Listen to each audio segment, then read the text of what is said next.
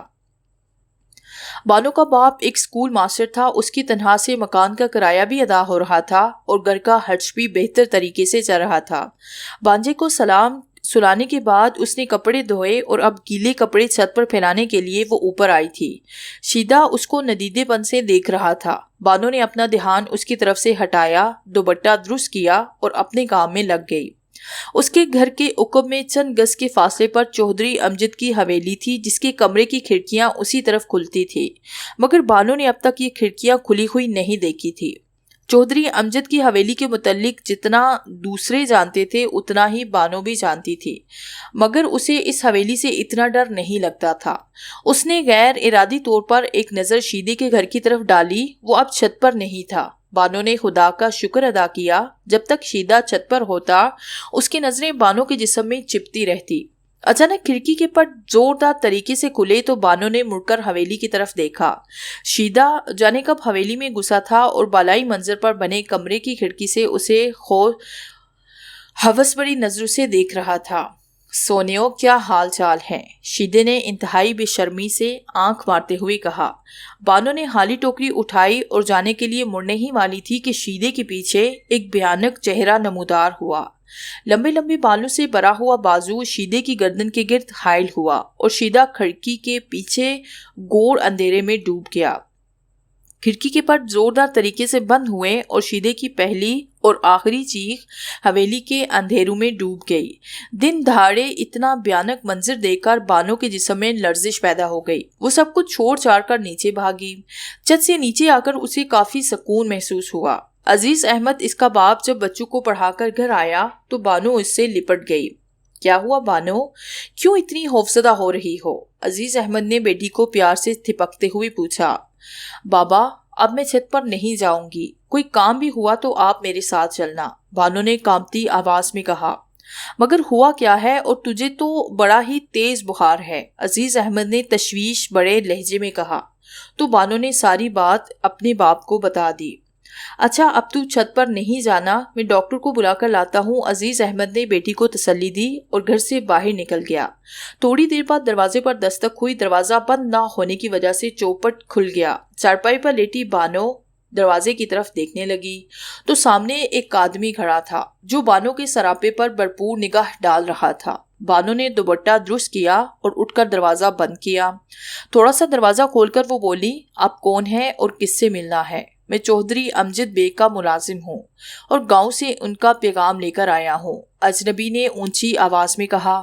اتنے میں عزیز احمد ڈاکٹر کو لے کر آ گیا تھا۔ کیا پیغام لائے ہو نواز؟ عزیز احمد نے نواز کی بات دور سے ہی سن لی تھی۔ ماسٹر صاحب، چھوٹے چودھری صاحب کا پیغام لایا ہوں کہ اس مہینے کے اختتام پر آپ یہ گھر خالی کر دیں، نواز نے انکشاف کیا۔ مگر کیوں؟ ہم تو ہر ماہ کا کرایہ وقت پر دے رہے ہیں، عزیز احمد نے پریشانی سے کہا۔ کرائے کی بات نہیں، آپ کو تو معلوم ہے کہ چودھری صاحب کی حویلی آسیب زدہ ہو چکی ہے۔ چودھری صاحب کا بیٹا جمال شہر پڑھنے آ رہا ہے، اسے یہاں رہنے کے لیے گھر چاہیے اور یہ گھر تو ان کا اپنا ہے، وہ جب چاہیں خالی کروا لیں۔ مگر ہم 1 مہینے میں کہاں بندوبست کریں گے؟ یہاں تو گھر کرائے پر ملنا بہت مشکل ہے۔ یہ سب میں نہیں جانتا، مجھے جو کہنا تھا کہہ دیا، رب رکھا، نواز نے کہا اور چلتا بنا۔ عزیز احمد ڈاکٹر کو لیے پریشان سے گھر میں داخل ہوئے۔ تو کیا کہا ان لوگوں نے؟ چودھری جمال نے نواز سے پوچھا۔ نواز ابھی گاؤں پہنچا تھا۔ ماسٹر صاحب پریشان ہو گئے تھے، مگر میں نے بھی کہہ دیا کہ یہ چودھری صاحب کا اپنا گھر ہے، وہ جب چاہیں گھر خالی کرا لیں، نواز نے چمچا گیری کے انداز میں کہا تھا۔ اور ہاں چھوٹی سرکار، اس ماسٹر کی گھر میں نے ایک ایسی چیز دیکھی ہے کہ اگر آپ دیکھ لیں تو سال پہلے والی سونی کو بھول جائیں۔ آہستہ بول نواز، اگر بڑے چودھری نے سن لیا تو ساری بنی بنائی عزت مٹی میں مل جائے گی۔ گاؤں والے جانتے ہیں کہ میں بہت ہی شریف ہوں اور اپنے باپ کے نقش قدم پر چلنے والا بیٹا ہوں، مگر انہیں پتہ چل گیا کہ سونی کو اٹھوانے اور سکندر کو دفن کرنے میں ہمارا ہی ہاتھ ہے تو چودھری صاحب بھی ہمیں زندہ نہیں چھوڑیں گے۔ جمال نے سرگوشانہ انداز میں کہا۔ سرکار، یہ بات سمجھ میں نہیں آئی۔ سکندر کے ذکر سے یاد آیا کہ وہ تو اس دن گاؤں سے ایسا گیا کہ کبھی شکل ہی نظر نہیں آئی۔ کہاں ہو سکتا ہے وہ؟ نواز نے سرگوشی کے انداز میں کہا۔ چھوڑو، دفع کرو اسے، ہمیں کیا، اپنی گمشدہ بہن کو تلاش کر ہوگا۔ تم یہ بتاؤ کہ ماسٹر کے گھر میں جو ہے کیسی نظر آتی ہے وہ؟ سرکار، ایک دم پٹاخ ہے، ایسی لڑکی آپ نے زندگی میں نہیں دیکھی ہوگی، بہت ہی نرالی ہے، نواز نے انتہائی بےخودہ اشاروں کے ساتھ بتایا۔ اچھا تو ہم کل رات کو ہی وہاں جائیں گے، دیکھو تو صحیح کہ وہ کیا بلا ہے۔ چودھری امجد کو نہیں معلوم تھا کہ اس کا بیٹا ہی سونی کو اٹھا کر لے گیا تھا۔ اگر اسے اس بات کا پتہ ہوتا تو وہ اپنے بیٹے کو سزا دلوانے میں آگے ہوتا۔ سکندر جب چودھری امجد کے پاس آیا تو چودھری امجد نے خود سونی کی گمشدگی کی رپورٹ پولیس میں لکھوائی تھی، اور جب پولیس سے کچھ نہ بن پڑا تو سکندر خود اپنی بہن کو تلاش کرنے نکل کھڑا ہوا، اور اب سال سے اوپر ہو چکا تھا لیکن سکندر کا کوئی بھی پتہ نہیں تھا۔ کون؟ دروازے پر دستک ہوئی تو عزیز احمد نے پوچھا، مگر جواب کی بجائے دوبارہ دستک ہوئی۔ جانے رات کی اس پہر کون آ ٹپکا؟ ماسٹر عزیز احمد نے چارپائی کے نیچے پڑے سلیپر پہنے اور دروازے کی طرف بڑھے۔ دستک مسلسل ہو رہی تھی، کوئی بہت ہی عجلت میں تھا۔ ماسٹر عزیز سلیپر گھسیٹتے ہوئے دروازے کے قریب پہنچے۔ ارے صبر تو کرو، آ رہا ہوں، عزیز احمد نے کہا اور بنا کچھ سوچے سمجھے دروازہ کھول دیا۔ دو نقاب پوش ہاتھ میں ریوالور پکڑے اندر گھس آئے۔ کون ہو تم لوگ؟ کیوں اندر گھسے چلے آ رہے ہو؟ ماسٹر عزیز کی نیند اڑ چکی تھی اور وہ گھبرا کر انہیں روکنے کی کوشش کر رہے تھے۔ ہٹ جاؤ پیچھے ورنہ گولی بیجے کو چیرتی نکل جائے گی، ایک نقاب پوش نے ریوالور لہراتے ہوئے گھرا کر کہا اور ماسٹر عزیز کو زوردار دھکا دیا۔ بانو بھی اس ہنگامے کے شور سے اٹھ کر بیٹھ گئی اور گھبراتی ہوئی نظروں سے انہیں دیکھ رہی تھی جو اس کی طرف بڑھ رہے تھے۔ ننھا اسد بھی نیند سے جاگ گیا تھا اور رونے لگا تھا۔ اس سے پہلے کہ دونوں نقاب پوش اس کے پاس پہنچتے، بانو اٹھ کھڑی ہوئی اور بولی، کیا چاہتے ہو تم لوگ؟ اس گھر میں چوری کرنے والی کوئی بھی چیز نہیں، ہم تمہیں چوری کرنے آئے ہیں جانے من۔ اگر ذرا سی آواز نکالی تو اس بچے کو مارنے میں ہمیں کوئی دقت نہیں ہوگی۔ ایک نقاب پوش نے ریوالور کا رخ اسد کی طرف کر دیا جو اب تک رو رہا تھا۔ اس سے پہلے کہ وہ بانو کو اٹھاتے، پیچھے کھڑے ماسٹر عزیز نے ان پر چھلانگ لگا دی۔ اس نے دونوں کو گردن سے پکڑا اور ساتھ لیتا ہوا زمین پر جا گرا۔ دونوں کے ہاتھوں سے ریوالور چھوٹ کر دور جا گرے۔ عزیز احمد نے دونوں کی گردنوں کے گرد بازو خائل کر دیے اور زور زور سے بھینچنے لگا۔ بھاگ جا بیٹی، اسد کو لے کر یہاں سے بھاگ جا، عزیز احمد نے ان پر گرفت مضبوط کرتے ہوئے کہا۔ ایک نقاب پوش ریوالور اٹھانے کی کوشش کر رہا تھا جو اس کے ہاتھ سے تھوڑی ہی دور پڑا تھا۔ بانو نے بچے کو اٹھایا اور پیچھے دیکھتی رہی۔ وہ فیصلہ نہیں کر پا رہی تھی کہ وہ جائے یا پھر نہ جائے۔ بیٹی بھاگ جا، تجھے میری قسم، عزیز احمد نے چلا کر کہا اور وہ روتے روتے وہاں سے بھاگ نکلی۔ ننھے اسد کو بھی اس نے اٹھایا ہوا تھا جس کے رونے کی آواز اونچی ہوتی جا رہی تھی۔ تھوڑی دور پہنچتے ہی اسے فائر کی آواز سنائی دی۔ وہ ٹھٹک کر رک گئی اور مڑ کر گھر کی طرف دیکھنے لگی۔ اس کا دل جیسے کسی نے مٹھی میں بیچ دیا تھا۔ گھر سے نکلتے ہوئے اسی وقت دونوں نقاب پوش اس کی طرف بڑھے۔ اب اس نے فیصلہ کرنے میں دیر نہیں کی اور جدھر منہ اٹھا بھاگ پڑی۔ بھاگتے بھاگتے چودھری کی آصف زدہ حویلی کے سامنے پہنچ گئی۔ نقاب پوش ابھی بھی اس کے پیچھے تھے۔ فاصلہ تھوڑا تھا۔ بانو کو معلوم تھا کہ حویلی کے اندر بھیانک موت ہے، مگر اس وقت اس نے اس موت کو اپنی عزت پر ترجیح دی اور اسد کو اٹھائے حویلی میں داخل ہو گئی۔ یہ ساری کارروائی دیکھ کر دور سے آتے ایک موٹر سائیکل سوار نوجوان نے اپنی موٹر سائیکل کا رخ اسی طرف کر دیا۔ دونوں نقاب پوش دروازے پر آ کھڑے ہو چکے تھے۔ کیا کریں سرکار؟ میں تو کہتا ہوں واپس چلے، ایک نقاب پوش بولا۔ ہمیں نواز اس لڑکی کے شباب نے مجھے دیوانہ کر دیا ہے، اس کے بغیر میں ہرگز نہیں جاؤں گا، دوسرے نقاب پوش نے جو کہ چودھری جمال تھا اس نے کہا۔ اسی وقت موٹر سائیکل کی لائٹ ان کی آنکھوں پر پڑی۔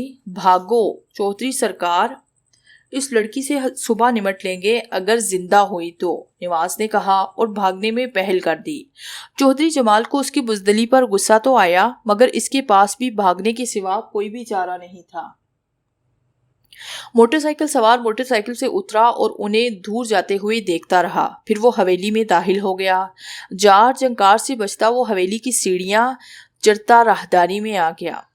بانو ایک دروازے سے جھانک رہی تھی، اس نوجوان کو دیکھتے ہی اس نے دروازہ بند کر لیا۔ ننھے اسد کی آواز وقفے وقفے سے آ رہی تھی، دروازہ کھولو لڑکی، میں تمہارا دشمن نہیں۔ نوجوان نے دروازے پر ہلکی سی دستک دیتے ہوئے کہا۔ تھوڑی دیر انتظار کرنے کے بعد وہ پھر گویا ہوا، اگر تمہیں مجھ سے کوئی ڈر لگ رہا ہے تو میں چلا جاتا ہوں، میں نے تمہیں بھاگتے دیکھا تو تمہاری مدد کے لیے آ گیا ہوں، مگر لگتا ہے تمہیں میری مدد کی ضرورت نہیں، ٹھیک ہے میں جا رہا ہوں۔ اتنا کہہ کر نوجوان واپس مڑنے لگا تو دروازہ کھلنے کی آواز سنائی دی، وہ وہیں رک گیا۔ بانو نے دروازہ کھولا اور ٹٹولنے والی نظروں سے اسے دیکھنے لگی۔ کیا دیکھ رہی ہیں آپ؟ شاید اب بھی آپ کو مجھ سے ڈر لگ رہا ہے، میں ایسا ویسا آدمی ہرگز نہیں۔ بانو نے کوئی جواب نہ دیا اور ننھے اسد کو اٹھا کر کمرے سے باہر آ گئی۔ آپ کہاں جا رہی ہیں؟ اس وقت باہر جانا خطرے سے خالی نہیں، صبح ہوتے ہی چلے جانا۔ نوجوان نے اسے صدر دروازے کی طرف جاتے دیکھا تو بولا، مجھے اپنے بابا کا پتہ کرنا ہے، نہ جانے ان لوگوں نے میرے بابا کے ساتھ کیا کیا ہے۔ بانو اتنا کہہ کر پھوٹ پھوٹ کر رونے لگی۔ اسی وقت ایک زوردار دھماکے سے حویلی کا صدر دروازہ بند ہو گیا۔ بانو نے رونا بند کر دیا اور ڈری سہمی اپنے ارد گرد دیکھنے لگی، جبکہ نوجوان حیران ہو رہا تھا۔ اسی وقت دیوار سے ایک خوفناک چہرہ نمودار ہوا اور بانو کے حلق سے چیخ نکل گئی جو حویلی کے سناٹے میں گونجنے لگی۔ صبح ہوتے ہی چودھری امجد کو تھانے سے اطلاع آئی تھی کہ اس کے کرایہ دار کو کسی نے قتل کر دیا ہے اور رسمی کارروائی کے لیے چودھری امجد کو تھانے بلوایا گیا تھا۔ چودھری امجد تھانے میں داخل ہوا تو انسپکٹر دلاور نے ایک سنتری کو چائے پانی لانے بھیج دیا۔ بیٹھیے چودھری صاحب، معذرت چاہتا ہوں کہ آپ کو تکلیف دے، انسپکٹر دلاور نے کرسی کی طرف اشارہ کرتے ہوئے کہا۔ بہت افسوس ہوا ماسٹر عزیز کا سن کر، بہت ہی اچھے آدمی تھے۔ چودھری امجد نے دلی افسوس کا اظہار کیا۔ اس چین کو پہچانتے ہیں آپ؟ انسپکٹر دلاور نے سونے کی چین چودھری دلاور کی آنکھوں کے سامنے لہرائی۔ ہاں، یہ تو میرے بیٹے جمال کی چین ہے اور یہ چین میں پڑا لاکٹ پر جے کا نشان اس کا نام ہی ظاہر کرتا ہے۔ چودھری امجد نے لاکٹ کو غور سے دیکھ کر تصدیق کر دی۔ وہ جمال کی چین کو اچھی طرح پہچانتا تھا۔ یہ ہمیں جائے واردات سے ملا ہے۔ اب آپ بتائیں کل رات آپ کا بیٹا جمال کہاں تھا؟ انسپکٹر دلاور نے ٹھہر ٹھہر کر کہا۔ انسپکٹر، تمہارا مطلب ہے کہ ماسٹر عزیز کو میرے بیٹے نے قتل کیا ہے؟ تم ہوش میں تو ہو؟ بھلا جمال اسے کیوں مارے گا؟ اس کی کیا دشمنی اس ماسٹر سے؟ اور ویسے بھی میرا بیٹا ایسا کام کرنے کا سوچ بھی نہیں سکتا۔ چودھری امجد بپھڑ کر بولا۔ ریلیکس چودھری صاحب، آپ کا بیٹا جیسا بھی ہو مگر ثبوت اس کے خلاف گواہی دے رہے ہیں، اور آپ کو جان کر حیرت ہوگی کہ ماسٹر عزیز کی جوان سالہ بیٹی اور ایک نواسہ گھر سے غائب ہے۔ آپ کے گاؤں میں سے لڑکیاں غائب ہونے کی پہلے بھی 3 وارداتیں ہو چکی ہیں جن کا اب تک کوئی سراغ نہیں ملا، اور میں یقین سے کہہ سکتا ہوں کہ یہ واردات بھی انہی وارداتوں کی ایک کڑی ہے۔ انسپکٹر نے ٹیبل پر تھوڑا آگے جھکتے ہوئے دھیمے سے لہجے میں کہا۔ سارا گاؤں جانتا ہے کہ میرا بیٹا کیسا ہے، اس نے آج تک کسی لڑکی کی طرف آنکھ اٹھا کر بھی نہیں دیکھا۔ جس طرح میں اپنی قسم دے سکتا ہوں ویسے ہی اس اپنے بیٹے کی قسم دے سکتا ہوں۔ سنتری، کولڈ ڈرنکس اور بسکٹ لے کر آ چکا تھا جو انسپکٹر دلاور کے اشارے پر چودھری امجد کے آگے رکھ دیے گئے تھے، مگر چودھری امجد نے کسی چیز کو ہاتھ تک نہ لگایا اور جانے کے لیے اٹھ کھڑا ہوا۔ چودھری صاحب، مجھے آپ سے کوئی دشمنی نہیں، اگر آپ کا بیٹا بے گناہ ہے تو اس کا بال بھی بیکا نہیں ہوگا۔ یہ کیس شہر سے ٹرانسفر ہو کر میرے ہاتھ میں آیا ہے اور میں دودھ کا دودھ اور پانی کا پانی کر دوں گا، مگر آپ بنا کچھ سوچے سمجھے غصہ نہ کریں۔ آپ ایک انصاف پسند آدمی ہیں، مجھے امید ہے کہ آپ سچ کا ساتھ دیں گے۔ انسپکٹر نے اسے غصے میں اٹھتے دیکھا تو سمجھایا۔